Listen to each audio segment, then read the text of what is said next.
ओम श्री गुरवे नमः। उपस्थित भाइयों बहनों, आप सब लोगों का इस सत्संग में भाव भरा स्वागत है।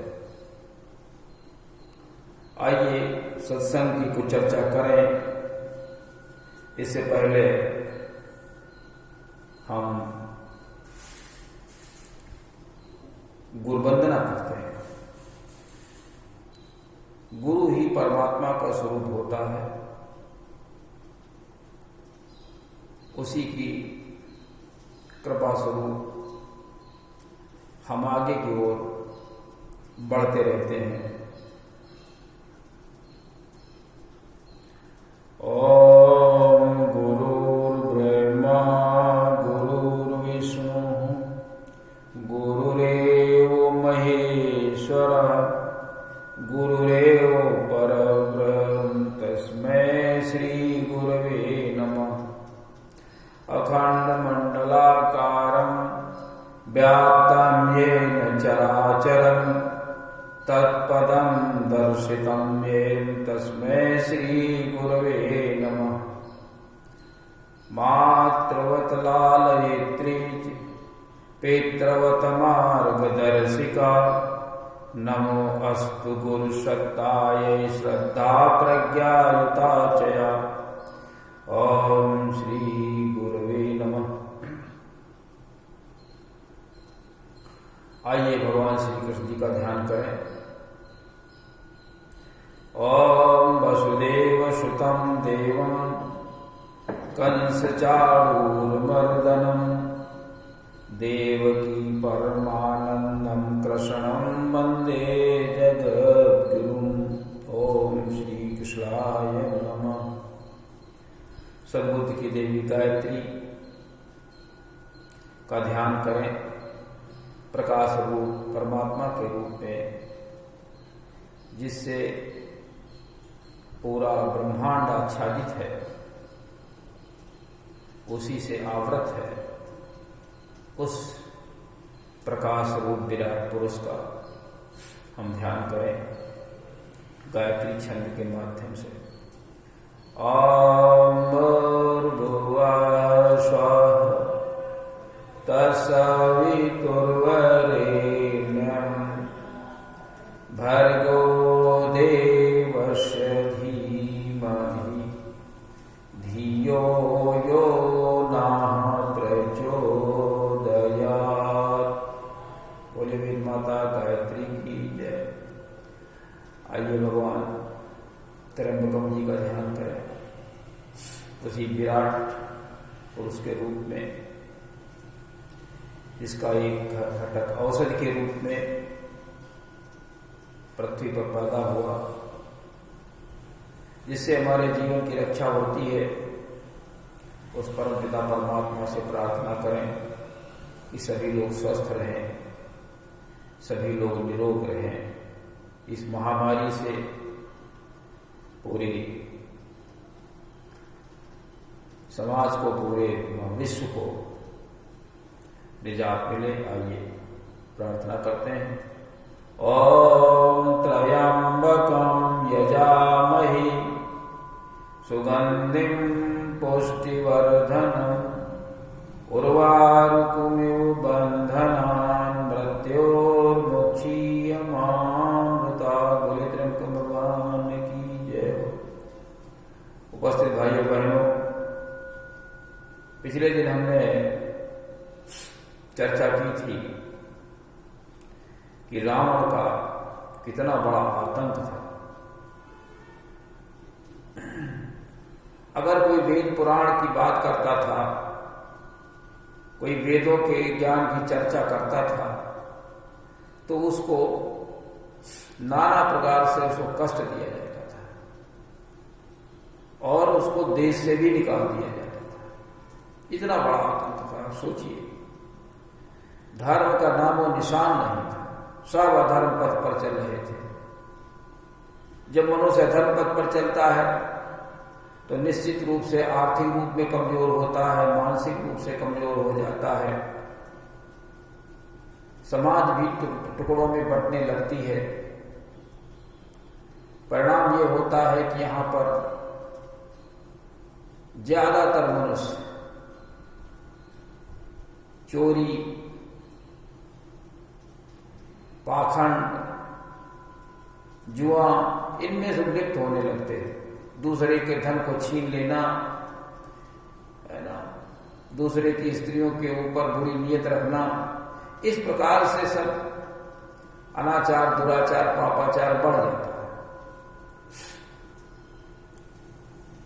जब अधर्म का राज्य होता है तब धर्म के राज्य में सब लोग सुखी होने लगते हैं, परिश्रमी होते हैं, पुरुषार्थी होते हैं, परमार्थी होते हैं, दूसरे की तकलीफ को देख करके उसका निवारण करने का प्रयास करते हैं, हिंसा नहीं करते हैं। ये सब अच्छाइयां आने लगती हैं, आदमी सुखी हो जाता है, धन धान्य की कमी नहीं रहती।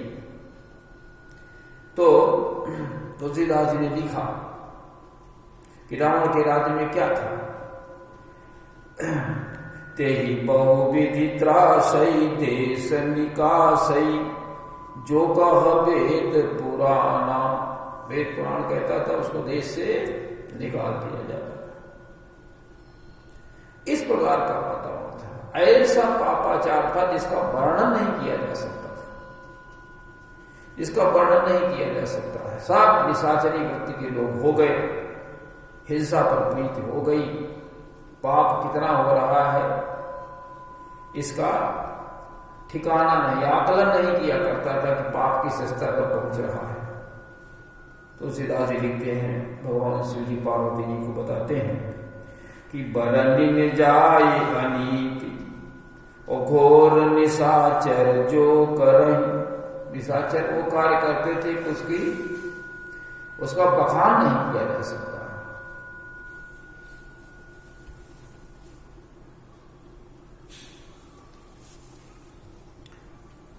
बरनिन जाय अनीति और घोर निशाचर जो करहि और हिंसा पर यति प्रीति तिनके पाप ही कम निमित्त। कितना पाप का ठिकाना नहीं था, इतना पाप हो रहा था जिसका वर्णन नहीं किया जा सकता। विचार था, ऐसा पाप होता था कि मनुष्यों को लोग मार करके खा जाते थे, हड्डियों का ढेर लगा हुआ था ऋषियों और मुनियों को। इस कदर से परेशान किया जाता था, कोई रह नहीं गया था, सब पापाचार बढ़ गया।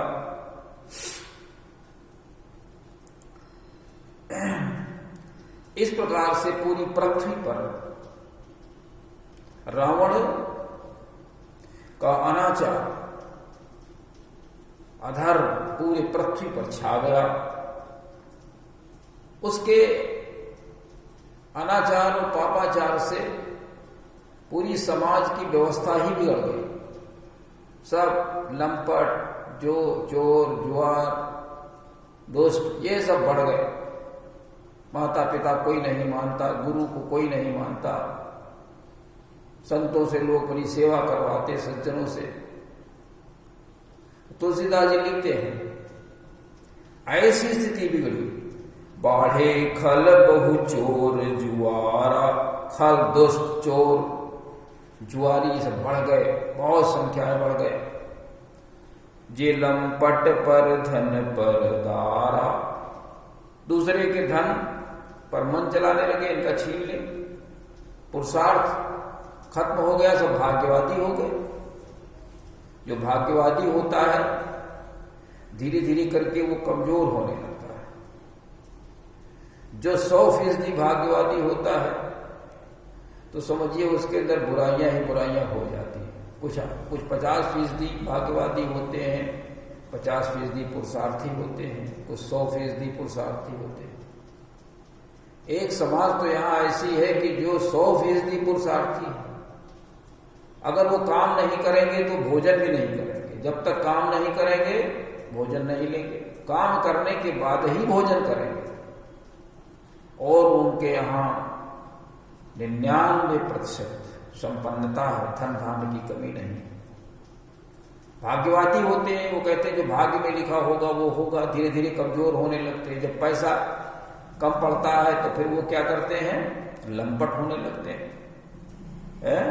परधन, शादी ब्याह नहीं होते तो परदारा, ये सब काम बढ़ जाते हैं। किस वजह से, भाग्यवाद की वजह से। इसलिए मनुष्य को पुरुषार्थी होना चाहिए, परमार्थी होना चाहिए।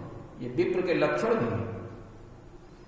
माँ नहीं मातु पिता नहीं देवा, और साधुन सन करवा वही सेवा। माता पिता, देवता, सदगुरु, इनकी बातें नहीं मानते। अगर बात माने तो पुरुषार्थी हो जाए। माता पिता कोई नहीं चाहता है, देवता नहीं चाहते हैं, सदगुरु नहीं चाहता है कि हमारा बेटा, हमारा शिष्य भाग्यवादी बने। सब चाहते हैं पुरुषार्थी बने। ये सब पुरुषार्थी होते हैं। साधुन सन करवा वही सेवा, सज्जनों से, संतों से इनकी सेवा करनी चाहिए, उनसे सेवा करवाते हैं। आलसी हो जाता है, और जहां आलस्य आया वहां दुर्गुणों की खान बढ़ जाती है। सारे दुर्गुण आलसी के अंदर आ जाते हैं, और ऐसे ही लोग निशाचर कहे जाते हैं। निशाचर कहे जाते हैं, ऐसे लोग असुर कहे जाते हैं। जिनके अंदर ये दुर्गुण आ जाते हैं वो सब असुर कहे जाते हैं, निशाचर कहे जाते हैं। तुलसीदास जी लिखते हैं, जिनके यह आचरण भवानी, और ते जान्यो निश्चर सब प्राणी। ऐसे जिनके आचरण दिखाई पड़े, उनको ये समझना कि ये सब निशाचर हैं, ये सब निश्चर है, ये सब रावण वंशी हैं। आज भी बहुत से लोग ऐसे दिखाई पड़ते हैं जिनके अंदर ये गुण हैं। बहुतायत लोग हैं, और वो सपरिवार हमेशा परेशान रहते हैं, एक एक पैसे के लिए तबाह रहते हैं, क्योंकि उनके अंदर ये दुर्गुण है।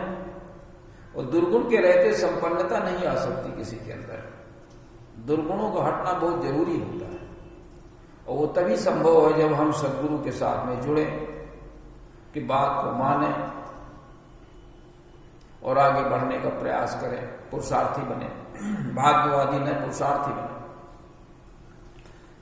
इस प्रकार से जब बड़ा पापाचार, तो पृथ्वी को बड़ी तकलीफ होने लगी, धरती को तकलीफ होने लगी, और वो भयभीत हो गई।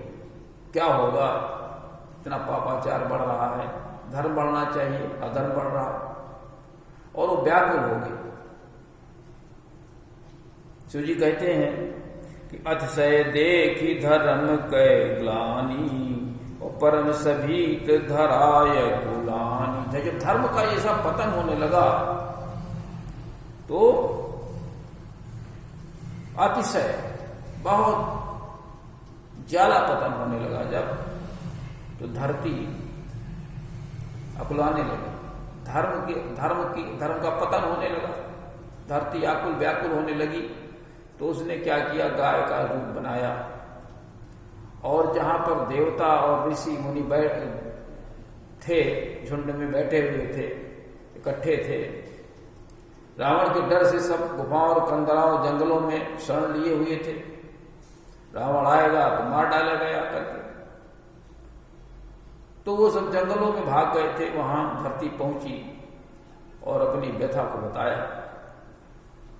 कि हमारे ऊपर पहाड़ हैं, नदियां हैं, वन हैं, ये हमें भारी नहीं लगते, लेकिन अगर एक भी निशाचर बढ़ जाता है तो हमको बहुत कष्ट होता है।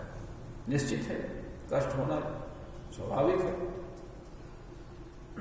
क्योंकि निशाचर से सारी धरती को, सारे लोगों को कष्ट होने लगता है, धर्म अधर्म में परिवर्तित होने लगता है। देवताओं ने कहा इसका कोई उपचार मेरे पास तो है नहीं, चलो हम लोग ब्रह्मा जी से मिलते हैं चल के। गाय और देवता ऋषि मुनि से ब्रह्मा जी के पास गए। ब्रह्मा जी के पास शिव जी बैठे हुए थे, शिव जी भी थे वहीं पर। सबने विचार मंथन किया और कहा ये किसी के बस की बात नहीं, रावण से टकराना सबके बस की बात नहीं, मार भगाएगा। कई बार हार चुके थे रावण से, मेघनाथ से कई बार पराजय हो चुकी थी, किसी तरीके से सब जान बचाए हुए पड़े थे। तो वहीं पर यह हुआ कि भाई विष्णु जी कहाँ मिलेंगे। किसी ने कहा कि क्षीर सागर में होंगे, किसी ने कहा कि देवलोक में होंगे, किसी ने कहा कि पाताल लोक में होंगे। कहाँ ढूंढा जाए, कहाँ चला जाए, सब लोग मंत्रण कर ही रहे थे। तो शिव जी भी उसी सभा में थे। उन्होंने कहा कि देखो, ईश्वर विष्णु परमात्मा सब जगह संव्याप्त है, बराबर मात्रा में संव्याप्त है, और वो प्रेम से प्रकट होता है। एक चौपाई तुलसीदास जी ने लिखी कि शिव जी कहते हैं कि हर व्यापक सर्वत्र समाना, और प्रेम ते प्रकट हूं ही मैं जाना। प्रेम से प्रकट हो जाते हैं, ये बात सबको अच्छी लगी। और उन्होंने एक उदाहरण दिया कि परमात्मा है कैसा। उन्होंने कहा कि जैसे अग्नि सब जगह संव्याप्त है, दो लकड़ियों को रगड़ो अग्नि दिखाई देगी, दो पत्थरों को टक्कर मारिए अग्नि निकलती। बादलों जिनमें पानी भरा होता है, जब वो टकरा जाते हैं तो भी अग्नि उत्पन्न होती है। बिजली अग्नि ही का स्वरूप है। इस प्रकार से परमात्मा पूरी सृष्टि में संव्याप्त है। तो क्या कहते हैं, हर व्यापक सर्वत्र समाना, और प्रेम ते प्रकट हो ही मैं जाना। प्रेम से प्रकट होते हैं। अग जग में सब रहित विरागी, और प्रेम ते प्रभु प्रगटई जिम्बियागी। अग माने सूर्य भी होता है, स्थावर भी होता है। जिस प्रकार से सूर्य जगतमय है, पूरे जग को संव्याप्त की हुई है, पूरे जग में फैला हुआ है, उसी प्रकार से है परमात्मा पूरी सृष्टि में कण कण में समाया हुआ है और सब रहित। उसके अंदर कोई विकार नहीं है, विकार रहित है। कोई उसके अंदर बुराई नहीं है, और क्या करता है, वैरागी है, सबका कल्याण करने वाला है, विरक्त। विरक्त का अर्थ ये होता है जैसे वानप्रस्थ होता है। वानप्रस्थ में ये व्यवस्था होती है कि मनुष्य को अपने परिवार के साथ में समाज को अच्छा बनाने का कार्य सौंपा जाता है, कार्य करना पड़ता है।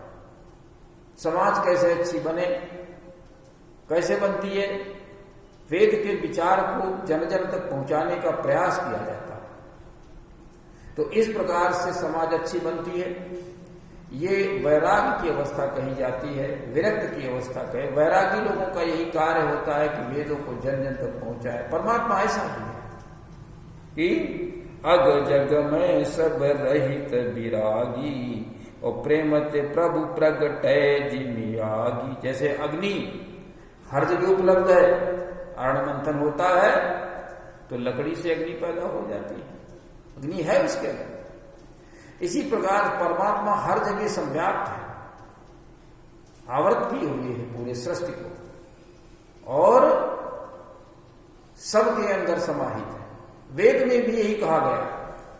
यजुर्वेद के 40वें स्कंद में अंतिम श्लोक में, अंतिम छंद में यही कहा गया कि परमात्मा सब जगह संव्याप्त है।